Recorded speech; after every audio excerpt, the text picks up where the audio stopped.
لله ثم الحمد لله الحمد لله حمدا يوافي نعمه ويكافئ مزيده يا ربنا لك الحمد كما ينبغي بجلال وجهك الكريم وعظيم سلطانك اللهم صل وسلم وبارك على سيدنا محمد وعلى آله وصحبه أجمعين أما بعد.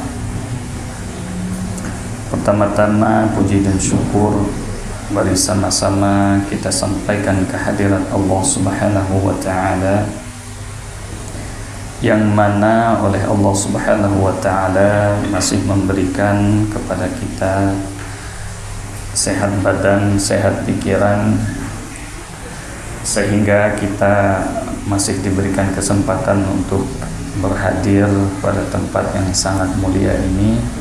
Guna dan tujuan adalah menghadiri majelis pengajian, majelis yang disebutkan oleh Rasulullah SAW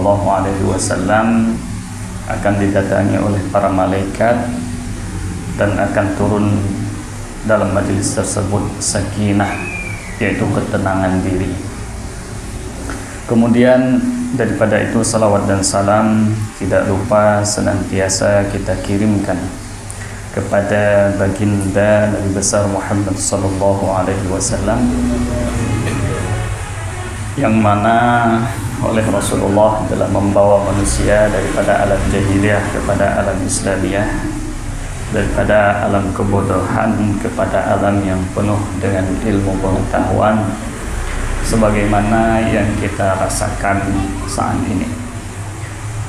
Juga selawat dan salam kepada keluarga dan sahabat beliau sekalian yang telah seiring sebahu seiring selangkah bersama Rasulullah dalam memperjuangkan kalimat tauhid la ilaha illallah Muhammadur Rasulullah. Salam ta'zim penghormatan kami pertama sekali kepada pengurus yayasan ya, juga kepada seluruh rekan-rekan, guru-guru, para hadirin yang telah menyempatkan waktunya untuk mengikuti kajian pada kajian rutin yang rutin diadakan pada setiap malam Jumat. Kebetulan malam ini saya dipercaya untuk mengisi kajian. Berhubung kita sedang dalam suasana berduka, ya, di mana Palestina sedang diserang oleh Israel. Juga ini juga momen di mana kita seharusnya bersenang, ya, karena sedang memperingati bulan Rabiul Awal, bulan lahir Rasulullah SAW. Ini suasana yang sangat kontras, ya. Di bulan Rabiul Awal yang seharusnya kita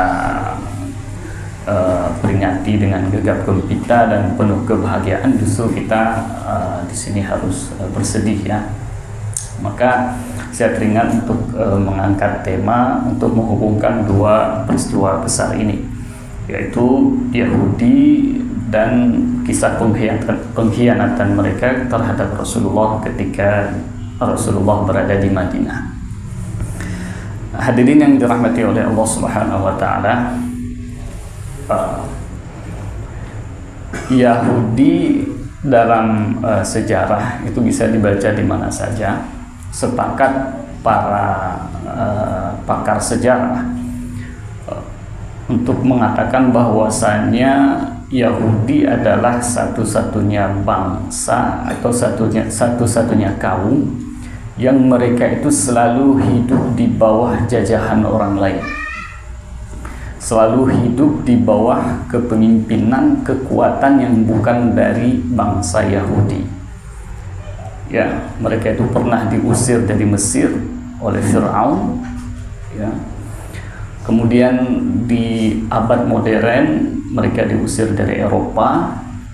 Jadi sepanjang sejarah Yahudi itu mereka selalu berada di bawah jajahan, mereka selalu berada di bawah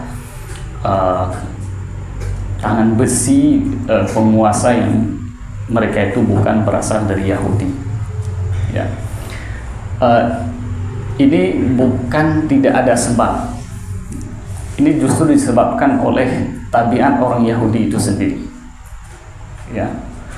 Salah satu tabiat mereka adalah mereka itu tidak pernah bisa berdamai dengan orang yang ada di sekitar mereka. Ya. Untuk membuktikan hal ini kita tinggal baca sejarah saja. Di mana-mana Yahudi itu selalu membuat keonaran, mereka itu berkhianat, tidak menepati janji, sehingga dimanapun mereka berada, mereka itu akan selalu diusir, dan keberadaan mereka itu membuat orang lain itu tidak nyaman. Ya. Jadi kebiasaan Yahudi, kalau istilah kita di komunitas itu, Yahudi itu ibarat kawan kita yang sering dibully, ya, di mana-mana dibully, ya. Itu biasa membawa efek pada kepribadian si kawan kita ini. Dia itu menjadi suka mengeluh, ya, suka mengeluh ketika ada kekuatan lain yang lebih kuat dari dia. Dia itu meminta pertolongan, mereka itu merajuk, ya. Tapi ketika nanti di posisi dia kuat, dia akan berubah menjadi sangat buas, bahkan lebih buas dari orang-orang lain. Ya. Yahudi yang sering dijajah, mereka itu sering diusir, mereka itu sering mencari naungan untuk mendapatkan kasih sayang, supaya mereka itu diberikan perlindungan, ya, mereka itu dikasih sayang. Tapi ketika mereka menjadi dominan dan punya kekuatan, mereka akan menggunakan tangan-tangan besi mereka itu, dan mereka itu akan menjadi kaum yang sangat buas dan tidak berkeprimanusiaan. Semua hal itu sepakat diungkapkan oleh semua ahli sejarah tentang tabiatnya orang Yahudi. Kemudian orang Yahudi dalam salah satu keyakinan mereka itu bahwasanya manusia itu terbagi kepada dua kelompok, Yahudi dan non-Yahudi. Tapi non-Yahudi ini mereka memberikan nama khusus, namanya Goyim. Goyim itu secara simpel artinya non-Yahudi. Tetapi dalam keyakinan mereka, Goyim ini adalah derajatnya itu setara dengan binatang. Ya, artinya kalau yang namanya binatang itu diciptakan oleh Allah Subhanahu wa Ta'ala untuk berkhidmah kepada kita, ya, baik untuk kita pakai tenaganya, untuk kita makan dagingnya, kan begitu binatang. Maka dalam keyakinan orang Yahudi, selain orang-orang Yahudi yang Goyim ini itu persis seperti yang bagaimana kita memandang binatang. Jadi mereka itu tidak ada dalam istilah orang Yahudi itu memberi keadilan kepada selain daripada orang Yahudi. Ya. Makanya dalam sejarah Yahudi itu mereka sangat dikenal dengan sistem riba mereka. Kenapa? Karena mereka tidak menganggap manusia selain Yahudi itu sebagai manusia, tapi dianggap sebagai Goyim, non-Yahudi yang derajatnya itu sama seperti binatang. Ya. Tentu keyakinan ini sama itu di semua Yahudi, semua kelompok Yahudi itu meyakini hal ini.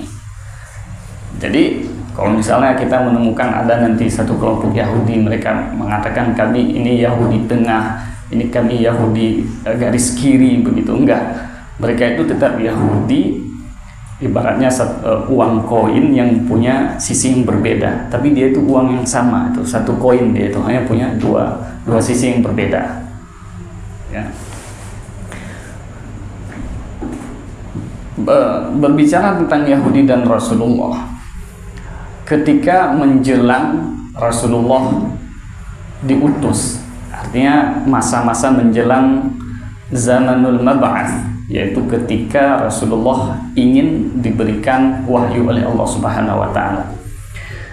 Beberapa waktu sebelum itu Yahudi mereka itu berkumpul di Persia. mereka berkumpul di Syam. Kalau sekarang itu adalah Damaskus atau Palestina, daerah-daerah Suriah begitu. Ya. Kalau dulu itu sebutannya Syam, mereka berkumpul di sana. Syam ketika itu dikuasai oleh Persia, yang mana Persia pada masa itu adalah dua kekuatan yang membelah dunia menjadi dua ketika itu, Persia dan Romawi. Ya, dua kekuatan besar. Kalau ibaratnya sekarang ya Amerika sama Rusia. Ya. Persia ketika itu menjajah Syam. Ketika Persia menguasai Syam, sebagaimana penjajah-penjajah yang lainnya, mereka tentu akan melakukan perusakan yang luar biasa. Ya, rumah ibadah yang mana orang-orang Syam ketika itu kebanyakan adalah Kristen, itu gereja-gereja mereka dihancurkan, orang-orang dipaksa untuk keluar meninggalkan agama Kristen mereka. Para tokoh-tokoh penduduk di situ dibunuh, dan itu kegiatan itu dibantu oleh orang-orang Yahudi. Jadi orang Yahudi ikut andil menghancurkan rumah-rumah ibadah orang Kristen, membunuh orang-orang Syam, yang menindas penduduk asli yang ada di negeri Syam ketika itu. Itu Persia dibantu oleh orang-orang Yahudi. Tapi kemudian Yahudi dikalahkan oleh Persia dikalahkan oleh Romawi. Datang Romawi menguasai Syam.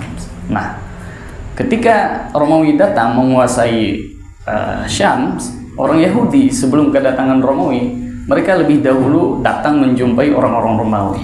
Mereka mendatangi pemimpin-pemimpin Romawi, mengatakan kami ditindas oleh orang Persia, nasib kami sama seperti orang-orang Syam, sama orang seperti nasib orang-orang Kristen yang dipaksa untuk memeluk agama yang lain begitu.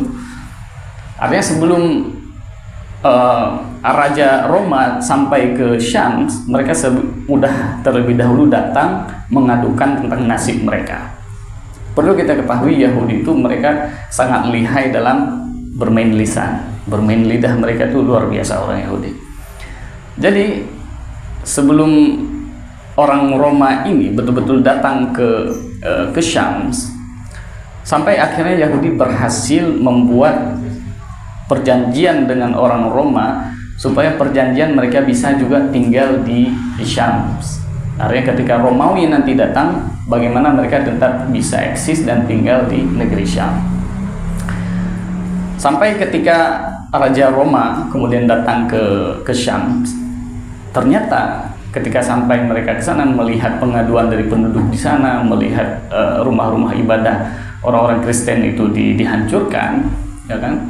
Ternyata pemimpin Roma ketika itu baru sadar orang Yahudi juga ikut membantu orang-orang Persia dulu menindas orang-orang Kristen, yang mana Kristen itu adalah agamanya orang-orang Romawi, ya kan? Maka setelah itu, namun meskipun itu kemudian diketahui dan Raja Roma ingin mengusir orang-orang Yahudi, tapi tidak bisa. Kenapa? Karena sudah ada perjanjian tertulis sebelumnya, bahwasanya orang-orang Yahudi berhak untuk tinggal di Syam, dan itu sudah ditandatangani. Tapi karena para pendeta-pendeta Kristen mereka mendesak, mereka terus mendesak, dan permintaan dari bawah terus datang, akhirnya Raja Roma akhirnya mengusir orang Yahudi. Diusir Yahudi dari Syam. Mereka lari kemana? Mereka lari, sebagiannya lari ke Madinah, yang ketika itu bernama Yathrib. Ya, mereka lari ke Madinah. Yahudi yang lari ke Madinah itu ada 3 kelompok. Yang pertama adalah Bani Qainuqa, kemudian Bani Nadir, kemudian Bani Quraidah. 3 kelompok besar. Ketika Yahudi ini datang ke Madinah, itu di Madinah sudah ada penduduk asli, yaitu Al-Aus dan Al-Khazraj. Ya. Al-Aus Al-Khazraj ini adalah keturunan Arab yang mereka itu datang dari Yaman. Mereka juga pendatang begitu. Yang namanya dunia itu tidak ada istilahnya orang lahir dari tanah, kan begitu. Ya kan, semua datang begitu. Ya kan? Tapi intinya sebelum Yahudi datang sudah ada penduduk asli di situ, itu orang Al-Aus dan Al-Khazraj. Yahudi ketika datang ke suatu tempat, yang mereka lakukan adalah pertama memilih tempat yang paling baik. Jadi mereka kuasai wilayah-wilayah pertanian yang subur. Ya, kalau di Madinah ketika itu kebun-kebun kurma yang kualitas tertinggi itu semua dikuasai oleh orang Yahudi. Ya, tidak hanya menguasai ekonomi, dan sebagian besar mereka itu profesinya adalah, kalau dulu itu pandai emas, tukang besi, ahli senjata. Jadi mereka bisa mengolah besi itu menjadi pedang segala macam. Itu profesi yang sangat tinggi gitu kayak itu. Ya, mereka menguasai lahan, mereka juga menguasai pekerjaan yang dengan penghasilan luar biasa. Akhirnya mereka begitu kuat. Ketika dengan kekayaan mereka membangun benteng-benteng atau husun, ya, dibangun benteng-benteng. Tidak hanya bentengnya dibangun, tapi diisi dengan persediaan makanan, juga langsung dibangun, dilengkapi dengan senjata. Artinya jika satu saat nanti mereka diserang, mereka bisa bertahan di benteng itu dan tidak perlu keluar. Ya. Tidak hanya sampai di situ. Ya, setelah menguasai ekonomi, ya, memonopoli pekerjaan, mereka juga melakukan metode adu domba. Jadi antara Aus dan Al-Khazraj, kita mengenal mereka sering berperang, ya kan? Kita tahu enggak kenapa mereka berperang? Perang mereka itu adalah hasil adu domba dari Yahudi. Ketika Yahudi datang ke situ, ke Madinah, Al-Aus dan Al-Khazraj adalah orang penyembah patung, berhala. Artinya mereka itu tidak punya kitab, tidak punya ilmu dari langit. Sedangkan orang Yahudi adalah ahlul kitab. Ahlul kitab adalah orang-orang yang punya wahyu dari langit. Artinya mereka mengetahui informasi-informasi yang tidak diketahui oleh Al-Aus dan Al-Khazraj. Kebiasaan orang Yahudi, mereka itu rela membagi kelompok mereka menjadi beberapa kelompok. Tujuannya tadi untuk mengadu domba. Jadi satu kelompok Yahudi dibagi menjadi 3 kelompok. Padahal itu satu, Yahudi yang satu. Tapi mereka sengaja membelah diri menjadi beberapa kelompok. Nanti masing-masing kelompok ini memegang satu kepala, supaya antara kepala ini bisa diadu. Dan siasat Yahudi di Madinah itu berhasil. Dan sehingga pada akhirnya masing-masing dari Al-Aus dan Al-Khazraj itu melakukan perjanjian Al-Muwalah ataupun perjanjian damai atau perjanjian saling membantu itu dengan orang Yahudi. Kalau Al-Aus, mereka itu berteman dengan Yahudi Bani Quraidah. Sedangkan Al-Khazraj, mereka berteman dengan Bani Qainuqa dan Bani Nadir. Ya. Syekh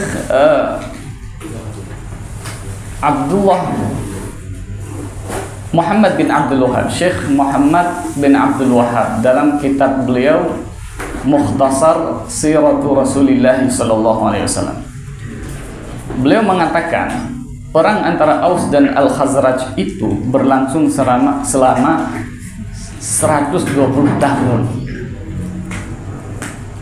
Jadi Syekh Taha Hubish dalam kitab beliau Al-Yahud ma'a Rasulillah fil Madinah, beliau mengatakan Yahudi, mereka itu untuk menguasai sebuah tempat akan menciptakan konflik antar penduduk asli, dan konflik itu akan terus dipelihara. Artinya apa? Mereka tidak akan membiarkan salah satu kelompok ini menang.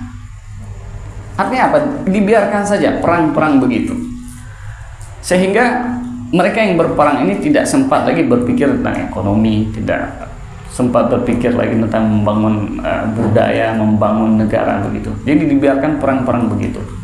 Dan itu terus dipelihara oleh Yahudi. Tujuannya satu, supaya mereka tetap bisa eksis dan penduduk asli ini tidak pernah terpikir untuk melawan orang Yahudi. Karena orang Yahudi ini adalah orang ahlul kitab, jadi mereka juga sering menakut-nakuti orang Aus dan Al-Khazraj dengan mengatakan bahwasanya ini akan lahir seorang nabi dan beliau itu lahir dari rahimnya orang Yahudi. Apabila Nabi itu telah lahir, maka akan kami jadikan pemimpin kami dan kami akan memerangi kalian semua. Artinya Al-Aus dan Al-Khazraj tidak pernah berani melawan orang Yahudi. Kenapa? Selain ekonomi yang kuat, mereka juga punya menakut-nakuti orang Aus dan Al-Khazraj dengan kabar dari langit bahwasanya akan lahir seorang nabi dan nabi itu akan berada di pihak Yahudi, yaitu maksudnya adalah Nabi Muhammad SAW. Nah, tapi ternyata Rasulullah lahir dari rahim orang Arab. Ketika Rasulullah menerima wahyu di Gua Hira, kemudian setelah beberapa waktu kemudian Rasulullah mendapatkan perintah dari langit untuk fasda' bima tu'mar, untuk mendakwahkan, menyampaikan dakwahnya secara terang-terangan. Fasda' bima tu'mar. Ketika Rasulullah diperintahkan oleh Allah untuk berdakwah secara terang-terangan, otomatis kabar tentang telah muncul seorang nabi akhir zaman itu sampai ke telinga orang Yahudi yang mereka itu ketika itu masih di Madinah. Kabar ini sampai ke telinga salah satu rahib Yahudi, pendeta Yahudi yang bernama Haji ibni Ahtab. Mendengar kabar ini, beliau langsung lari itu, naik unta, pergi ke Mekah untuk melihat Rasulullah. Sesampai di Mekah, beliau menjumpai Nabi Muhammad SAW. Beliau jumpai, beliau lihat sifat-sifatnya, kemudian beliau pulang.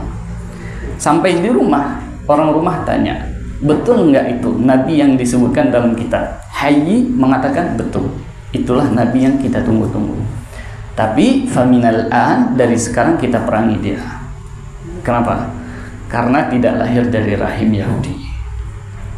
Ya, artinya mereka tidak beriman dengan Nabi Muhammad bukan karena ada keraguan, bukan karena syubhat-syubhat atau tidak percaya. Enggak, mereka percaya itu Nabi Muhammad dan itu adalah Rasul yang diceritakan dalam kitab mereka.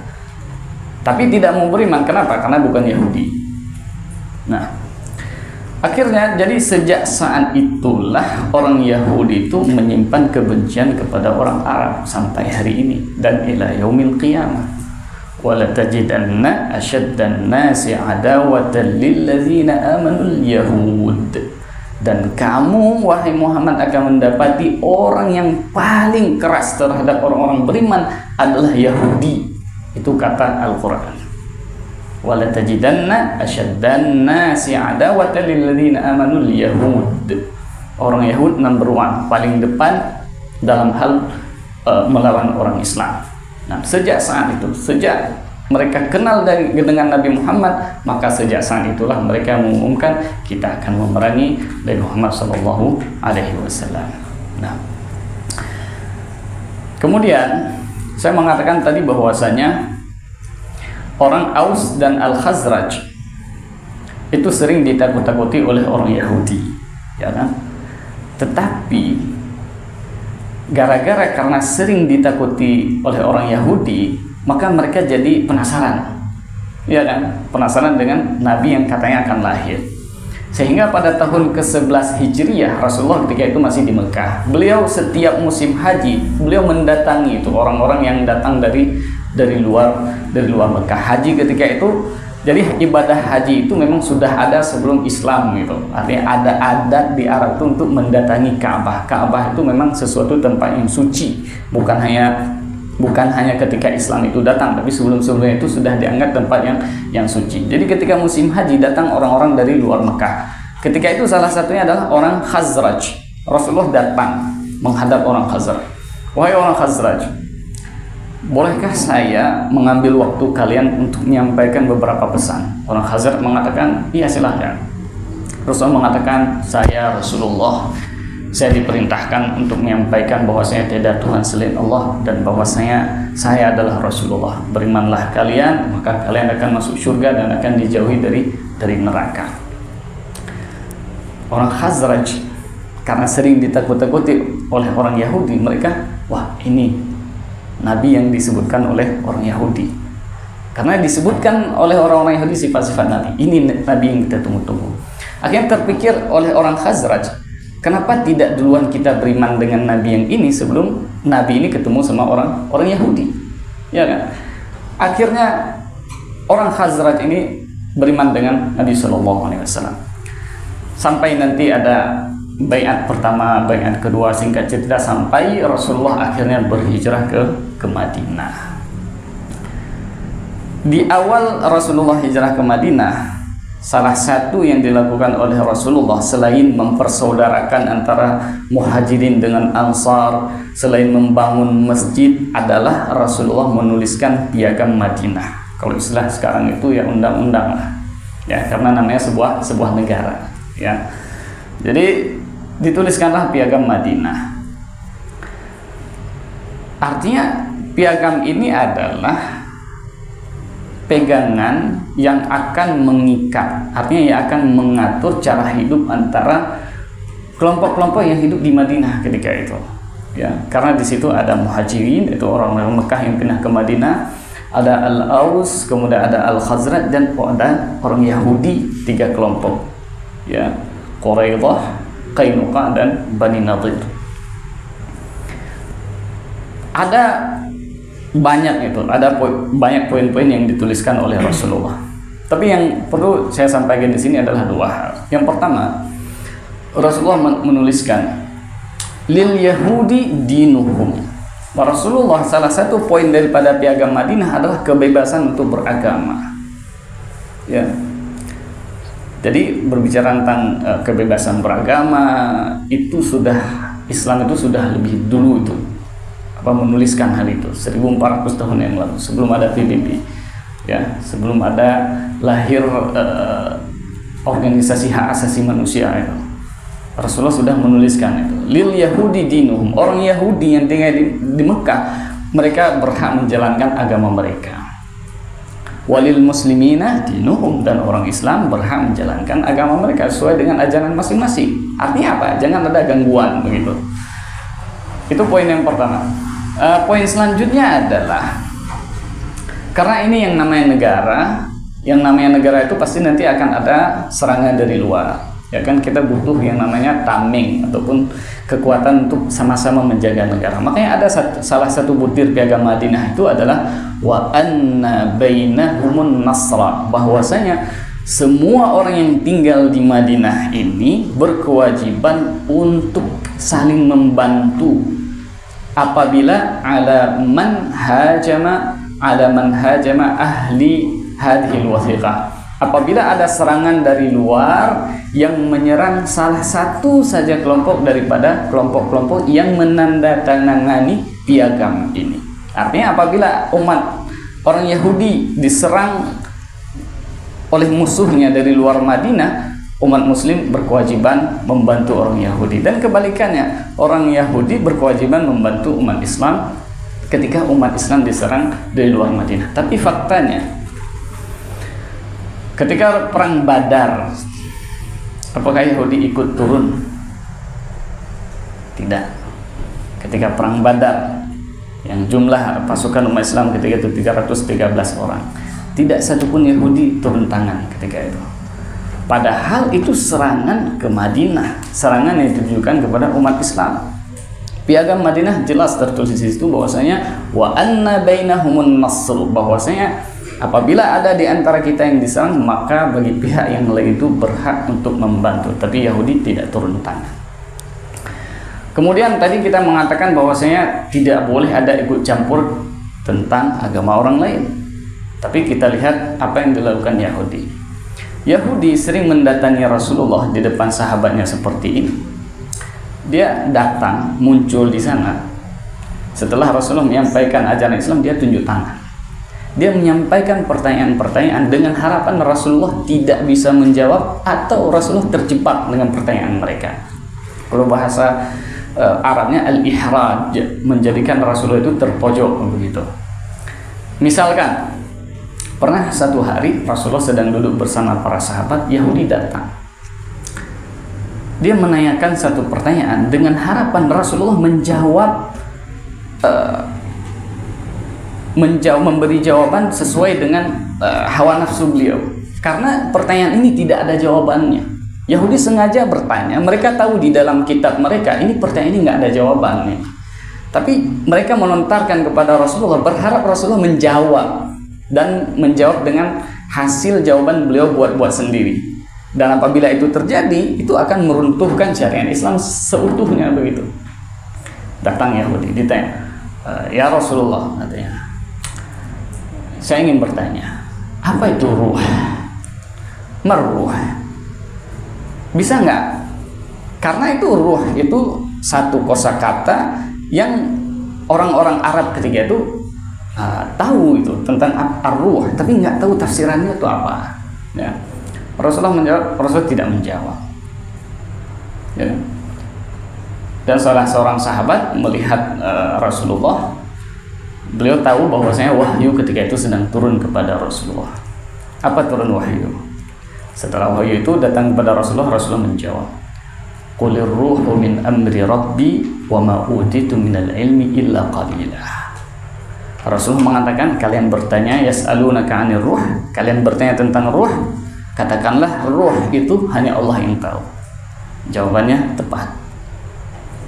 Ya. Yahudi, kawan Yahudi yang lain, seolah-olah mereka mengatakan kepada si Yahudi yang tunjuk tangan tadi, kan kamu pegang bitanya yang mana kepu katanya. Kamu pegang bitanya kepu katanya. Rasulullah tidak menjawab, dan itu menggagalkan rencana Yahudi. Rasul mengatakan, "Qul yas'alunaka 'anir ruh," mereka bertanya tentang ruh, "Qul ruhu min amri." Enggak ada jawaban itu tentang ruh. Yang tahu tentang qulir ruhu min amri rabbi, katakanlah ruh itu adalah perkara yang hanya diketahui oleh Tuhanku Allah Subhanahu wa taala. Wa ma utitu minal ilmi illa qalila. Tidaklah kalian itu diberikan ilmu yang diberikan kepada kalian itu hanya sedikit. Di kesempatan yang lain, Yahudi datang lagi. Kali ini mereka tidak bawa satu pertanyaan, tapi pertanyaan berganda. Ya. Wahai Rasulullah, saya ingin bertanya dan kami harap Anda menjawab. Tapi Rasulullah, kalau yang di pertama Rasulullah tidak mensyaratkan apa-apa, kali ini Rasulullah karena tahu tabiat Yahudi, Rasulullah memberikan syarat. Baik, saya akan menjawab, tapi dengan syarat apabila saya jawab kalian harus beriman. Yahudi mengatakan, "Baik Rasulullah, baik, kami akan beriman. Kalau jawaban kami bisa dijawab, kami akan beriman dan percaya bahwa kamu itu Rasul." Baik. Apa pertanyaan pertama? Pertanyaan yang pertama, wahai Rasulullah, Israel itu adalah Nabi Yaqub. Dalam Al-Quran itu dikisahkan, illa ma harrama kullu ta'ami kana hillal li bani Israel. Semua makanan itu boleh dimakan oleh Bani Israel, illa ma harrama Israilu ala nafsih min qabli an tunazzal at-Taurah, kecuali makanan yang diharamkan oleh Israel kepada dirinya sendiri. Israel adalah Nabi Yaqub. Pertanyaan Yahudi, wahai Rasulullah, makanan apa yang nggak mau dimakan sama Israel? Pertanyaan nggak penting, nah kan kata yang kami tahu bahwasanya Israel pernah dia itu mengharamkan satu makanan, artinya dia itu puasa makan satu makanan tapi tidak disebutkan dalam kitab. Kamu bisa nggak jawab makanan apa itu? Rasulullah mengatakan, ya, Israel ketika itu Nabi Yaqub sakit dan beliau bernazar bahwasanya apabila beliau sembuh, di jawaban Rasulullah, beliau tidak akan makan daging unta, beliau tidak akan makan makanan kesukaan beliau. Apa itu daging unta dan susu unta? Kemudian Rasulullah bertanya kepada dia, betul nggak itu jawabannya? Kata Yahudi, betul. Satu. Kemudian Yahudi bertanya lagi, wahai Rasulullah, ceritakan kepada kami siapakah malaikat yang membawa wahyu? Nabi Muhammad menjawab, yang membawa wahyu kepada saya itu adalah malaikat Jibril. Rasulullah bertanya, betul? Yahudi mengatakan betul. Tapi wahai Muhammad, karena kamu menjawab malaikat Jibril, meskipun jawabannya itu benar, kami menolak untuk beriman. Kenapa? Karena Jibril adalah malaikat yang membawa azab kepada kami, dan kami memusuhi malaikat Jibril, maka kami tidak mau beriman dengan agama yang kamu bawa.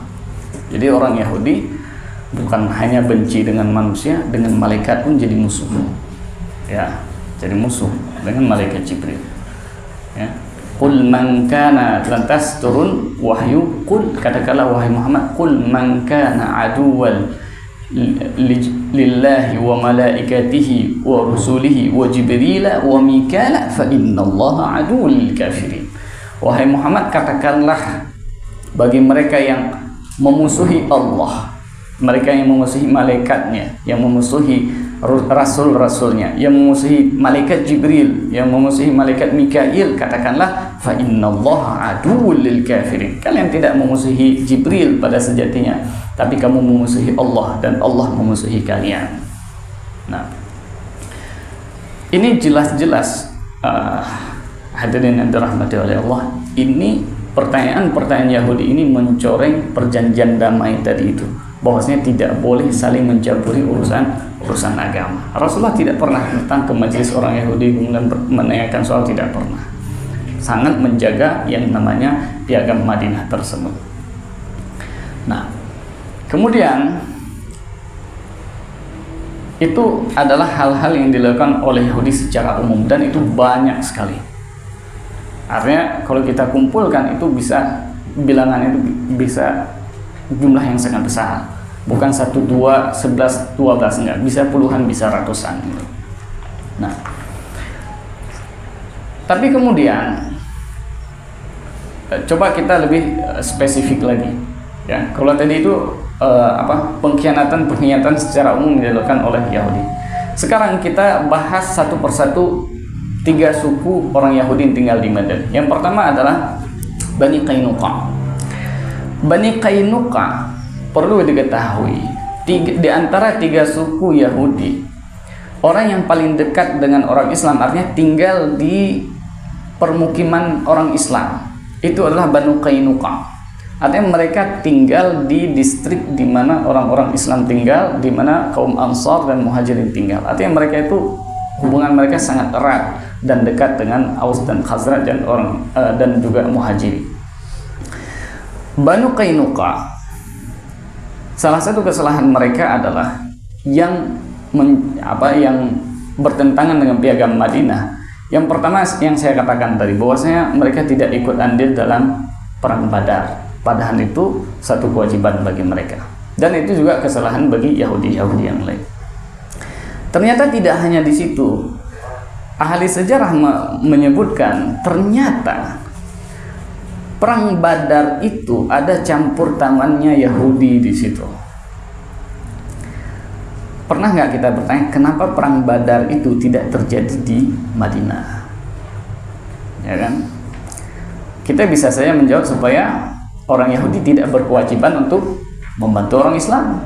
Karena nanti orang Yahudi bisa, karena perang Badar di luar Madinah, ketika Rasulullah datang menghadap orang Yahudi bertanya, wahai kalian orang Yahudi, kenapa kalian tidak membantu? Orang Yahudi kan bisa menjawab, itu kan di piagam kita tertulis apabila yang diserang itu Madinah, ini kan kejadiannya di luar Madinah, berarti kami tidak berkewajiban untuk membantu orang Yahudi, ya kan? Syekh Tahubish beliau mengatakan besar kemungkinan perang Badar itu terjadi di luar Madinah itu adalah hasil olah orang Yahudi, diatur oleh orang Yahudi. Dan banyak sekali bukti-bukti sejarah yang membuktikan adanya murasalah, ada saling tukar informasi antara kafir Quraisy di Mekah dengan Yahudi yang ada di Madinah sebelum perang Badar itu terjadi. Dan Rasulullah tahu. Bukti yang paling besar adalah setelah Rasulullah pulang dari perang Badar, tiba-tiba Rasulullah mendatangi pasar Yahudi Qainuqa. Sesampai di sana Rasulullah memarahi orang-orang Yahudi Qainuqa. Kalau bahasa kita ittaqillah, artinya takutlah kalian dengan Allah, ya kan? Artinya Rasulullah SAW mengatakan, saya sudah tahu semua kelakuan kalian, surat-surat yang kalian kirim ke Mekah, informasi yang kalian bocorkan ke Mekah, saya sudah tahu semuanya. Saya harap kalian itu bertobat, berimanlah kepada Allah, akuilah bahwa saya Rasul, saya itu Rasulullah. Kenapa wahai Rasul? Seolah-olah Yahudi bertanya demikian. Rasul mengatakan, karena saya takut azab Allah itu akan turun ke atas kalian sebagaimana turun kepada kafir Quraisy yang kalah di di medan Badar, dalam perang Badar. Artinya Rasulullah mengatakan, kalian jangan sampai nasib kalian itu sama seperti nasib orang kafir Quraisy yang kalah di perang Badar. Apa jawaban Banu Qainuqa? Wahai Muhammad, katanya, kamu jangan terlalu berbangga karena menang di perang Badar. Itu biasa saja. Karena yang kamu perangi itu adalah anak-anak muda. Mereka tidak pandai memegang pedang dan mereka tidak punya siasat dalam perang. Wahai Muhammad, kalau nanti kamu berhadapan dengan saya, la ta'lamanna annan nas, kamu akan tahu seperti apa kami. Artinya apa? Ditantang Rasulullah. Padahal itu ada akad perjanjian damai itu antara Yahudi dengan Rasulullah, dan itu seharusnya kata-kata itu tidak keluar. Artinya apa? Seolah-olah Yahudi mengatakan, yuk kita kalau mau perang sekarang kita perang. Ya kan? Tapi puncaknya itu bukan di situ. Puncaknya adalah ketika satu saat seorang sahabiah, seorang muslimah datang ke pasar Banu Qainuqa. Muslimah ini memakai cadar menutup muka, dan itu menjadi dalil juga kalau kita keluar dari konteks ini sedikit, bahwasanya hijab itu bukan adat orang Arab, ya. Hijab itu perintah Islam. Kenapa? Kalau seandainya hijab itu adalah adatnya orang Arab, kenapa orang-orang Yahudi ketika itu iseng untuk mengganggu wanita itu yang ketika itu memakai menutup seluruh tubuhnya itu? Artinya kalau itu memang sudah menjadi tabiat orang Arab, kenapa orang Yahudi ketika itu merasa aneh ketika ada seorang wanita datang ke situ menutup mukanya, tidak terlihat sedikit pun dari tubuhnya, ya kan? Kalau memang itu adat. Tapi kenyataannya kan tidak. Orang Yahudi ketika itu melihat seorang muslimah datang ke pasar, dia itu menjadi iseng begitu, ya. Jadi mereka pengen lihat muka dari perempuan ini. Tapi ya muslimah ini menolak. Tentu dia tidak mau buka wajahnya. Akhirnya yang pemilik toko yang itu adalah Yahudi Banu Qainuqa, dia ambil kain perempuan ini diangkat ke atas, diikat di sini tanpa sepengetahuan perempuan ini, sehingga ketika perempuan ini bangun nampaklah auratnya. Ketika itu wanita ini histeris dan berteriak, datanglah seorang muslim dan membunuh Yahudi itu. Sedangkan Yahudi yang lain yang berada di situ kemudian mereka lantas membunuh sahabat yang muslim itu, sehingga terjadilah kekacauan yang luar biasa di Madinah ketika itu, di mana orang Aus dan Khazraj dan orang Muslim ketika itu begitu marah atas perlakuan Yahudi. Maka sampailah berita ini kepada Rasulullah. Akhirnya Rasulullah mengatakan, artinya Rasulullah sudah cukup banyak dalil-dalil, bukti-bukti bahwasanya Yahudi itu sudah membatalkan itu perjanjian dengan Rasulullah. Tapi ini intinya. Artinya ketika kita baca sejarah, kita akan menemukan kenapa Bani Qainuqa diusir dari Madinah. Pasti mereka akan menyebutkan satu saja, karena kejadian ini, kejadian perempuan muslim yang diganggu oleh Yahudi Qainuqa. Padahal tidak, itu hanya satu dari 100 bukti-bukti lain bahwasanya Banu Qainuqa itu sudah, mereka itu ingin keluar dan mengkhianati piagam Madinah.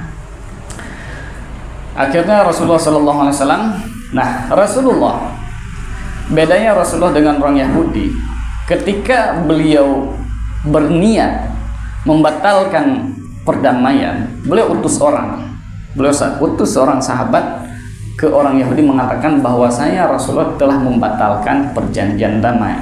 Berbeda dengan Yahudi, mereka itu membatalkan perjanjian tapi diam-diam, ya. Tapi Rasulullah secara gentle, beliau datang ke orang Yahudi, kita perjanjian damai kita itu sudah kita hapus. Artinya hubungan kita sekarang hubungan perang. Hadirin yang dirahmati oleh Allah Subhanahu wa taala, yang namanya perang tidak ada sopan santun. Artinya nggak ada, yuk kita perang besok di sana, ketemu di sana jam sekian ya, nggak boleh, nggak ada sepakat gitu. Akhirnya karena yang namanya perang, Rasulullah yang datang duluan datang ke tempat Banu Qainuqa yang mana mereka itu bersembunyi di bawah benteng mereka.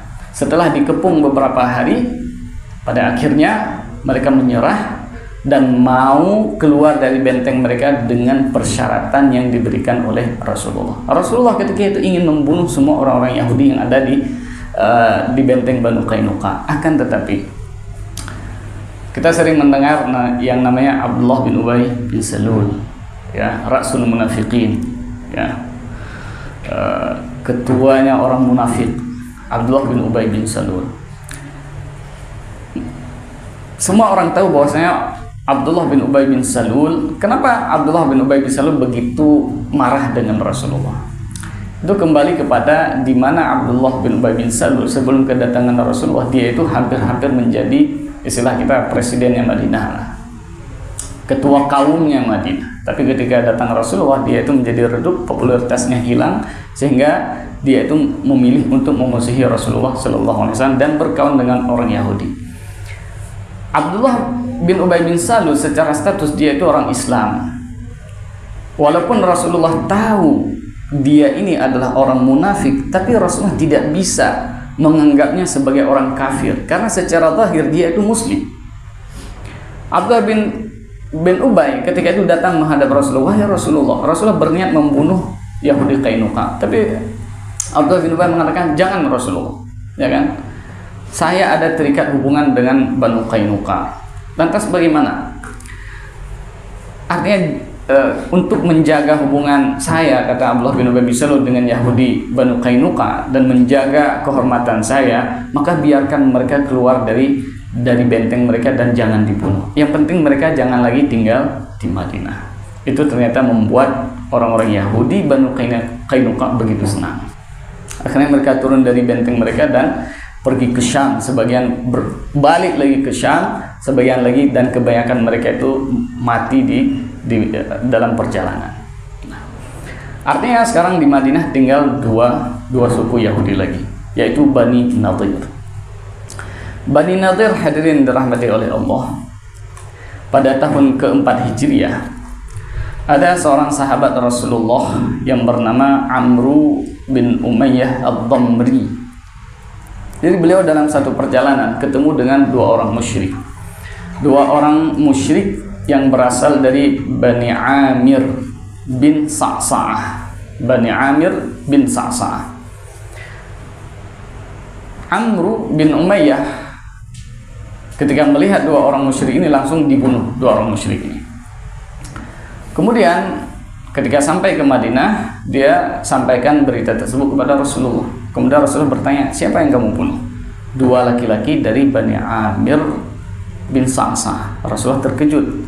Ternyata itu adalah orang kafir Arab yang sudah menjalin perdamaian dengan Rasulullah SAW. Kemudian Rasulullah, karena ini satu kesalahan, akhirnya Rasulullah berencana untuk membayar diat, artinya membayar pembunuhan itu. Tapi harganya kan tidak sedikit. Akhirnya Rasulullah kemana?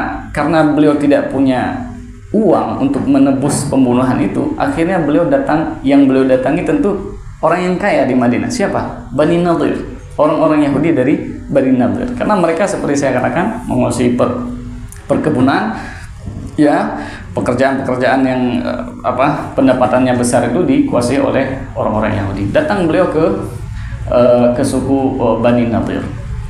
Sesampai di sana, masya Allah, Rasulullah disambut dengan kata-kata yang luar biasa. Orang Mesir itu katanya mujamalah, ya, dengan kata-kata manis, ya kan. Masya Allah ya Rasulullah, anta huna, drone katru huna Rasulullah, masya Allah kata kamu preh. Kali Bani Nadir, yang kalian yang bapak kayak yang bersinar untuk katruhron keno, masya Allah, cicin-cicin muka senang hak katruhron keno, kan? Asyraqat bika diyar wa syarufa bikal qaum wa azza bikal rijal. Disambut dengan kata-kata yang manis, ya kan. Silakan Rasulullah, silakan duduk Rasulullah. Kemudian Rasulullah menyampaikan niatnya.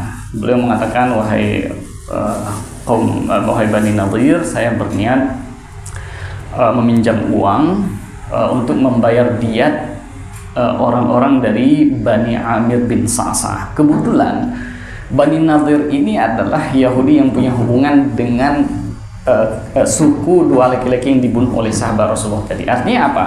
Selain maksud Rasulullah meminjam uang, juga supaya Bani Nadir nanti bisa menjadi wasitah, ada penghubung antara Rasulullah dengan suku yang anggota mereka itu dibunuh oleh sahabat Rasulullah. Artinya selain beliau pinjam uang, nanti berharapan Rasulullah Bani Nadir juga membantu menjelaskan apa yang terjadi di lapangan. Ada pembunuhan itu dilakukan secara tidak sengaja. Jadi orang Bani Nadir ketika itu hadir Rasulullah, hadir, siap laksanakan. Nah kan, ya bahasa dia nupiuh ilai Rasulullah nadu ilai. Rasulullah diberikan tempat di samping di depan rumah Bani Nadir, dan sahabat-sahabat yang lain di sisi kiri dan kanan Rasulullah. Di antaranya adalah Abu Bakar, Umar, Utsman dan lain-lain. Setelah Rasulullah menyampaikan niatnya, Bani Nadir masuk ke rumah. Mereka berdiskusi. Ya. Pemimpin mereka ketika itu, rahib, pendeta terbesar Yahudi ketika itu, Hayy ibn Akhtab, yang saya katakan di awal, dia datang ke Mekah dulu untuk melihat benar enggak ini Rasul. Ternyata iya. Dia masuk ke dalam, kepada pendeta lain dia mengatakan, ini kesempatan nggak akan datang dua kali ini. Ya kan? Saya sarankan, ada salah satu anak muda di sini, siapa yang berani naik ke atap rumah, ambil batu besar, lempar ke atas Rasulullah. Ada yang berniat membunuh Rasulullah. Setelah disampaikan itu, satu orang anak muda Yahudi dari Bani Nadir, dia bangun saya. Nama beliau adalah Amru bin Jahsh.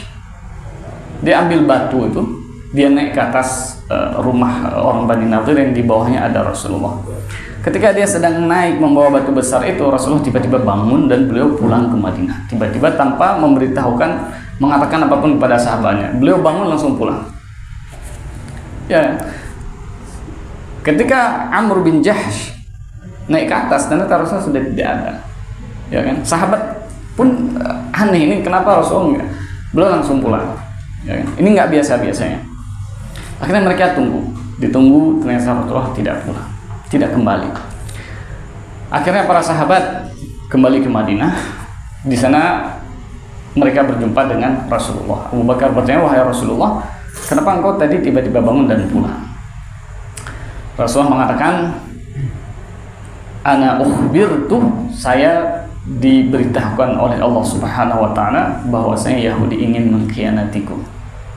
Maka aku diperintahkan untuk bangun dan kembali ke Madinah. Nah, sedangkan di Bani Nadir apa yang terjadi? Hayy bin Akhtab berharap sekali Rasulullah balik lagi itu. Ya kan? Tapi salah satu pendeta Yahudi mengatakan, kalian tahu nggak kenapa Muhammad nggak? Beliau tidak balik lagi. Beliau tidak balik karena beliau disampaikan, diberikan wahyu oleh Allah Subhanahu wa taala bahwasanya kita sedang merencanakan pembunuhan kepada beliau. Nah, artinya mereka percaya bahwa itu Rasulullah, tapi nggak mau beriman, orang Yahudi. Akhirnya karena pengkhianatan yang ini, artinya itu ada ikatan damai itu antara orang Yahudi dengan Rasulullah, tapi mereka selalu ingin mengkhianati dan membunuh Rasulullah. Akhirnya Rasulullah Shallallahu Alaihi Wasallam datang mengepung Bani Nadir. Ketika itu Abdullah bin Ubay bin Salul datang. Ya, jadi ketika masa-masa genting seperti ini, orang-orang munafik ini luar biasa. Datang Abdullah bin Ubay bin Salul. Dia mengirim surat kepada orang Yahudi. Karena Rasulullah mengatakan, kalian harus keluar dari Madinah atau saya kepung. Ketika itu Abdullah bin Ubay bin Salul mengirim surat, kalian jangan keluar. Artinya jangan menaati perintah Rasulullah. Artinya kalian tetap di tempat kalian, tidak usah keluar dari Madinah. Saya akan mengirimkan 200.000 pasukan ke situ. Tapi ternyata setelah dikepung, pasukan yang dijanjikan oleh Abdullah bin Ubay bin Salul nggak datang. Ya, tidak ada. Ada setelah berhari-hari ditunggu oleh orang Bani Nadir, ternyata bantuan dari Abdullah bin Ubay bin Salul tidak kunjung datang. Akhirnya Rasulullah SAW mengatakan kepada mereka, kalian saya izinkan turun, artinya keluar dari Madinah, tidak saya bunuh, tapi dengan syarat kalian tidak bawa apapun. Artinya kalian hanya bisa membawa harta benda kalian sesanggup apa yang dipikul oleh unta. Artinya nggak boleh bawa lebih dari itu. Ya, ma tahmiluhul ibil. Artinya kalian cuma boleh bawa barang, kalau bahasa gitu tuh ya semua. Nah, saya lihat bahondang, di bahondang kaji. Anjir lebih. Artinya apa yang sanggup dibawa oleh unta kalian cuma itu, artinya satu unta saja. Akhirnya mereka keluar dari Madinah. Sebagian mereka itu adalah tinggal kemudian di Khaybar, satu tempat antara Madinah dan Syam. Terakhir tinggal Bani Quraidah. Yahudi Bani Quraidah termasuk di antara Yahudi yang kokoh memegang perjanjian dengan Rasulullah SAW. Tapi karena Rasulullah SAW tidak membunuh Yahudi Bani Nadir, akhirnya mereka berkumpul di Khaybar dan merencanakan perang yang luar biasa. Hayy ibn Akhtab, dia mendatangi kafir Quraisy di Mekah. Dia mengungkit-ungkit lagi itu luka kekalahan pada perang Badar. Dia juga mengatakan kepada orang kafir Quraisy Mekah, ini kalian kalau tidak kalian habisi itu Muhammad di Madinah, maka orang muslim di Madinah itu akan menjadi penghambat jalur perdagangan kalian. Karena orang Mekah itu jalur perdagangan itu ke Syam. Antara Mekah dan Syam itu di tengahnya ada Madinah. Otomatis kalau selama Rasulullah masih ada di Madinah, berarti jalur perdagangan orang Mekah yang itu adalah satu-satunya sumber ekonomi orang Mekah itu bisa terganggu, ya kan? Akhirnya setelah dirayu oleh Hayy ibn Akhtab, akhirnya orang kafir Quraisy itu menaati dan mau berperang melawan Rasulullah. Kemudian Hayy ibn Akhtab, Yahudi dari Bani Nadir ini pergi ke kabilah yang lain yang namanya Ghatafan. Ghatafan ini mereka adalah orang Arab, tetapi mereka nggak ada hubungan dengan Rasulullah. Artinya tidak ada perang, tidak ada hubungan apapun. Jalur perdagangan mereka juga tidak ada urusannya dengan Madinah, karena mereka berada tidak antara mereka dengan Syam itu tidak ditengahi oleh Madinah. Di sini orang Yahudi berpikir, Hayy bin Akhtab, mereka selalu menemukan cara untuk menggoda, ya kan? Karena tidak bisa digoda dengan masa lalu, tidak bisa digoda dengan kepentingan ekonomi. Akhirnya apa? Kalian saya bayar. Artinya kalau nanti perang ini berhasil kita menangkan, setahun hasil pertanian Khaybar itu seutuhnya jadi milik kalian. Artinya sewa preman, ya. Kemudian Hayy ibn Akhtab mendatangi beberapa kabilah yang lain. Setelah mereka sepakat menyerang Rasulullah, mereka memutuskan tanggal, waktu dan tempat mereka berkumpul yang kemudian kita kenal dengan perang Khandaq. Ya.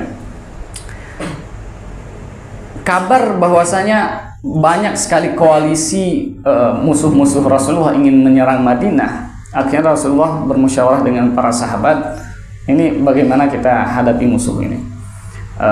Salah seorang sahabat, Salman al-Farisi, dia menawarkan bagaimana Rasulullah kalau kita keluar dari Madinah, kita cari gunung, kita jadikan gunung itu benteng kita dari belakang, kemudian di depan itu kita gali parit atau khandak.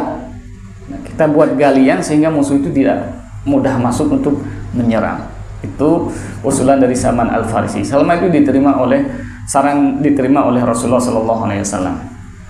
Kemudian Hayy ibn Akhtab ini berpikir,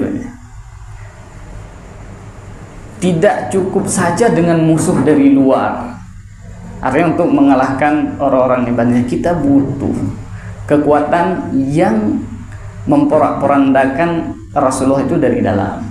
Siapa di sana? Ya, Bani Quraidah, Yahudi Bani Quraidah yang masih ketika itu berada di Madinah.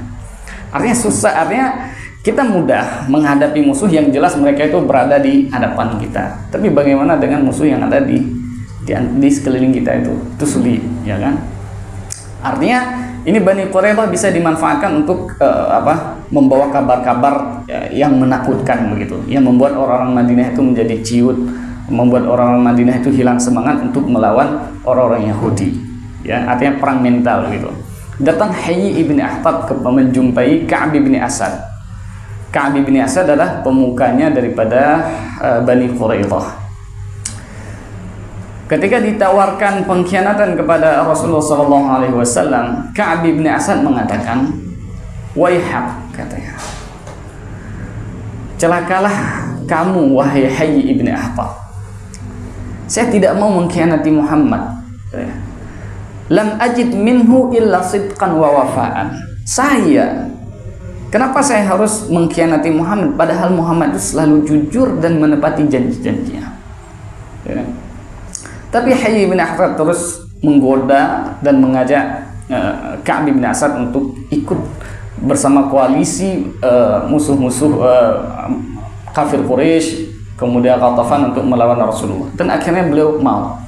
Karena terakhir Hayy bin Akhtab dia menawarkan tawaran yang sangat meyakinkan. Dia mengatakan, "Kalau nanti koalisi ini kalah, saya akan masuk bersama kalian ke benteng kalian. Artinya biar kita mati sama-sama di situ." Kata Hayy ibn Akhtab. Wah, ini berarti serius ini. Rasulullah ketika ini Hayy ibn Akhtab berdiskusi dengan Ka'b bin Asad, Rasulullah dan para sahabat sedang menggali parit untuk menahan pasukan musuh. Ketika itu datang seorang sahabat mengatakan, "Wahai Rasulullah, ini Bani Quraidah, ada berita tidak baik. Bani Quraidah mereka sudah mengkhianati perjanjian." Rasulullah tidak langsung percaya. Rasulullah ketika itu mengutus seorang sahabat yang mana mereka itu punya hubungan baik dengan Bani Quraidah. "Kamu pergi ke orang-orang Quraidah, tanyakan kepada mereka apa betul mereka sudah membatalkan perjanjian. Kalau betul, maka jangan kamu sampaikan secara terang-terangan. Artinya kamu kasih kode saja supaya itu tidak membuat semangat para sahabat itu menjadi hilang. Ya kan? Artinya kita diserang dari luar, ternyata dari dalam juga ada masalah. Tapi kalau ternyata mereka tidak benar berita pengkhianatan mereka, kamu sampaikan dengan suara yang lantang." Ya, ternyata setelah sahabat ini datang ke Bani Quraidah, dan ternyata betul bahwasanya Bani Quraidah telah membatalkan perjanjian. Lalu sahabat ini datang menjumpai Rasulullah, dikatakan, "Rasulullah, betul bahwasanya mereka sudah mengkhianati." Ketika itu Rasulullah mengatakan, "Allahu Akbar, Allahu Akbar, abshir ayyuhal muslimun." Allahu Akbar, Allah Maha Besar, Allah Maha Besar. Saya sampaikan berita gembira kepada kalian wahai umat Islam, artinya berbahagialah kalian. Artinya ini pengkhianatan ini memang sudah disampaikan oleh Allah Subhanahu wa taala, dan setelahnya kita akan meraih kemenangan. Dan dengan izin Allah Subhanahu wa taala perang Khandaq tidak terjadi perang. Karena koalisi musuh ini kafir Quraisy, Yahudi, ketika mendatangi pasukan kaum muslimin, ternyata mereka dihadang oleh parit yang tidak bisa mereka lalui. Ya kan? Akhirnya mereka membuat kemah itu di seberang sana.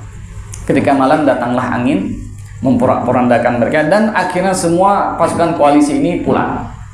Ya biasa, karena mereka itu berjuang bukan karena sesuatu yang berhubungan dengan akidah. Sebagian berjuang karena ada ingin mempertahankan ekonomi, sebagian berjuang karena dibayar, sebagian lagi karena pertemanan bukan karena akidah. Akhirnya koalisi ini pulang. Di pagi hari tidak tersisa satupun musuh yang masih berada di medan Khandaq ketika itu. Setelah memenangkan perang, akhirnya Rasulullah pulang ke Madinah dan langsung mendatangi Bani Quraidah. Nah, di situ Rasulullah setelah mengepung mereka selama ada sebagian ahli sejarah mengatakan 15 hari, ada yang mengatakan 25 hari. Akhirnya mereka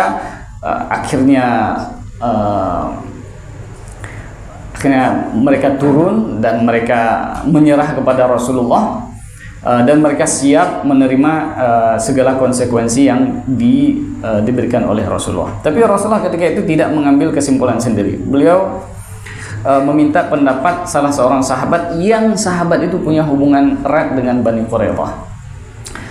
Apa yang ditawarkan oleh Bani Quraidah ini oleh sahabat Rasulullah? Wahai Rasulullah, ini kita jangan sampai kesalahan kembali terulang seperti kejadian pada Bani Nadir. Artinya kita biarkan mereka keluar dari Madinah, tapi ternyata mereka berkumpul dan membuat kekuatan yang baru di sana. Lantas bagaimana? Kita bunuh semua. Artinya mereka yang prajurit, al-muqatilin, mereka yang orang-orang yang mereka bisa membawa pedang dan prajurit dari Bani Quraidah kita bunuh semuanya. Sedangkan anak-anak mereka dan perempuan jangan dibunuh, tapi diambil sebagai budak.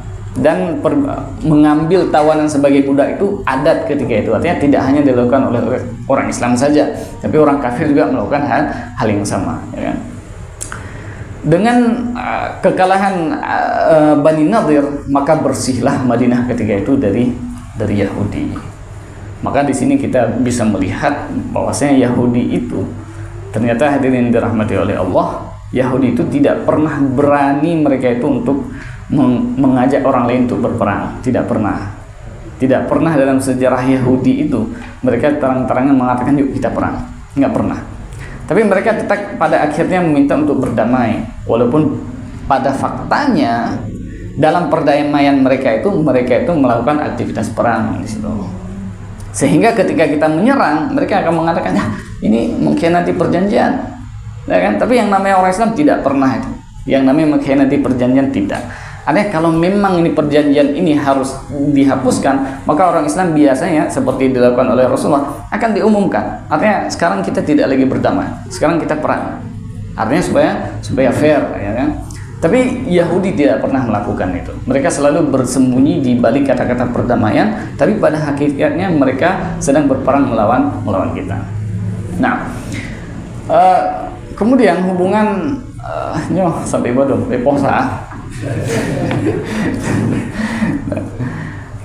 Itu adalah cerita Yahudi di masa Rasulullah. Kemudian kalau kita lihat apa yang terjadi di Palestina hari ini, itu kalau orang Arab bilang itu ma asbahal lailata bil barihah.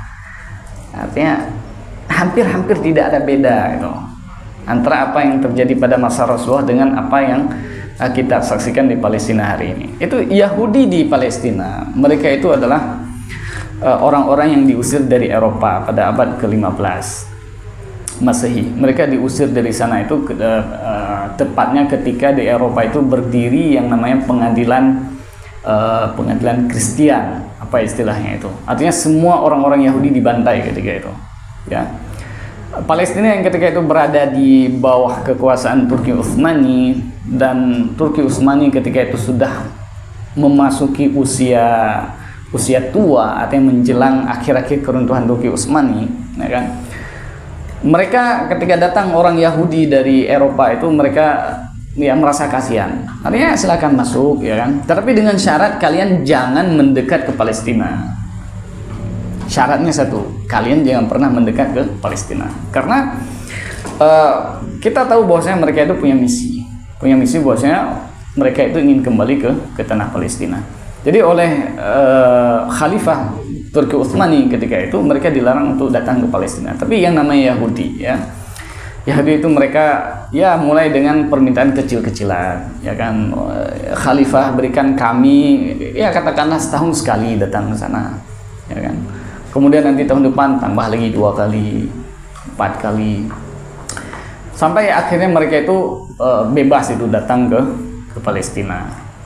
Awal-awalnya mereka itu nggak ada hubungannya dengan Masjidil Aqsa, nggak ada hubungannya sama sekali. Artinya kalau kita baca sejarah Yahudi itu di abad 15, 16, 17 itu nggak ada hubungannya Yahudi dengan Masjidil Aqsa. Malah mereka itu Yahudi ketika pertama datang ke Masjidil Aqsa, mereka itu tidak berkumpul di dinding ratapan yang sekarang itu menjadi tempat ibadah mereka, ya kan. Tapi mereka justru berkumpul di sebelah sana Masjidil Aqsa, di tempat yang namanya Babur Rahmah. Mereka berkumpul di sana, tapi kemudian tiba-tiba pindah ke sini. Jadi agama mereka itu seperti apa coba? Jadi pindah-pindah. Nah, dari sana tiba-tiba pindah ke sini, ya kan? Jadi awalnya begitu, artinya pertama mereka tidak ada opini tentang dinding ratapan. Tiba-tiba muncul itu opini tentang dinding ratapan. Mereka datang ke Turki Utsmani, mereka meminta kami setahun sekali saja datang ke dinding ratapan. Awalnya diizinkan, tapi dengan syarat, artinya kalian jangan berdiri di situ, cuma lewat saja. Kemudian ya tahun-tahun selanjutnya mereka mulai ya berdiri sebentar, ya kami baca doa lah sedikit, ya kan?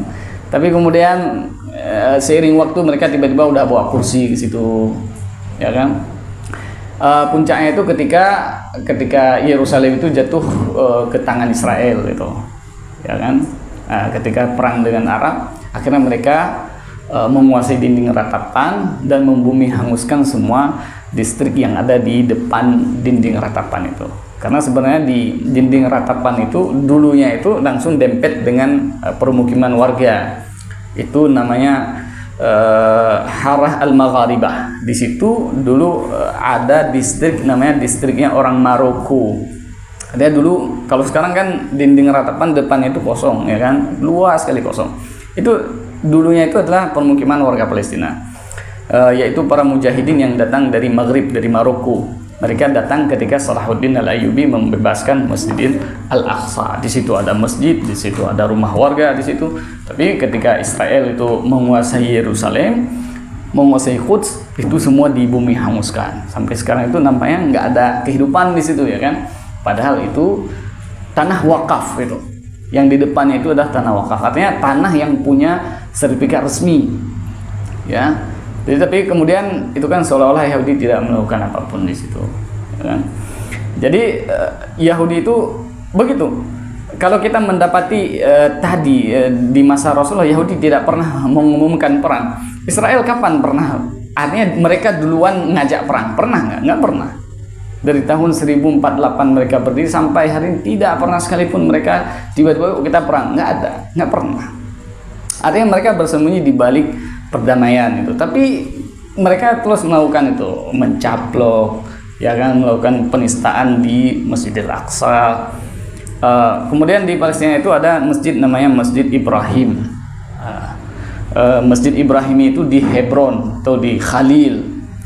Itu adalah masjid di mana di bawahnya itu ada makam Nabi Ibrahim, istri beliau Sarah, dan para ahli sejarah menyebutkan ada beberapa nabi makamnya di situ, di Masjid Ibrahim. Itu awalnya begitu. Di Masjid Ibrahim itu awalnya Yahudi cuma mereka datang ke situ seminggu sekali, 2 minggu sekali. Tapi sekarang Masjid Ibrahim itu akhirnya dibelah dua kan, dibelah dua jadi milik orang Islam. Jadi sebelah itu umat Islam, sebelahnya lagi untuk umat Yahudi. Tapi pada akhirnya ya nampaknya Masjid Ibrahim itu sekarang sudah dikuasai oleh orang Yahudi. Buktinya apa? Ketika ada hari besar mereka, kita nggak boleh datang ke situ, kita nggak boleh azan. Tapi kebalikannya, ketika hari Islam kita datang, orang Yahudi boleh datang ke situ. Ya. Dan itu yang mereka lakukan di Masjidil Aqsa. Ya. Dulunya orang Yahudi itu cuma di dinding ratapan, tapi kemudian mereka mulai masuk ke Masjidil Aqsa. Apa hubungannya? Ya kan?